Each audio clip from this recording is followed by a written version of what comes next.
Айде, Миро, поздравчето е за теб, брат. Слушай, дано ти хареса труда ми. На Мирото палката му свърши вече ме раката, бъдисти жени, те му зядоха парите, мале колко много мъки му дадоха, той се побърка по тях. С 50-15 жени и да бъде той най-големия шампион, за него не проблем, защото той знае как да ги командва, а не като другите шмати. И Мирото палката учи другите момчета как да се движат кът него, те да бъдат и да искат. Няма как да бъде, защото Мирото палката си е тариката.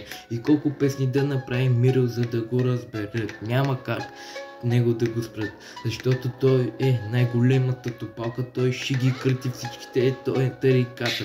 Тая вечер идва в бара, пали една цигара, вика си всички курви, мале ще ги налупа. Мирото палката е най-големият тарикат, той е боса.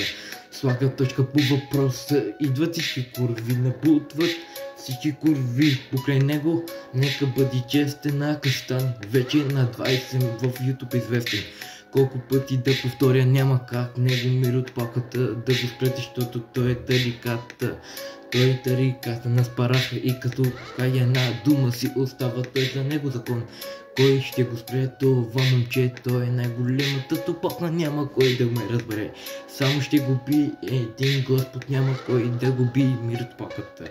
Ако искат да ядат от него бой, много ще ядат, ще ви маш момчето, той е най-големият тарикат. Мирото палката, най-големият тарикат на света.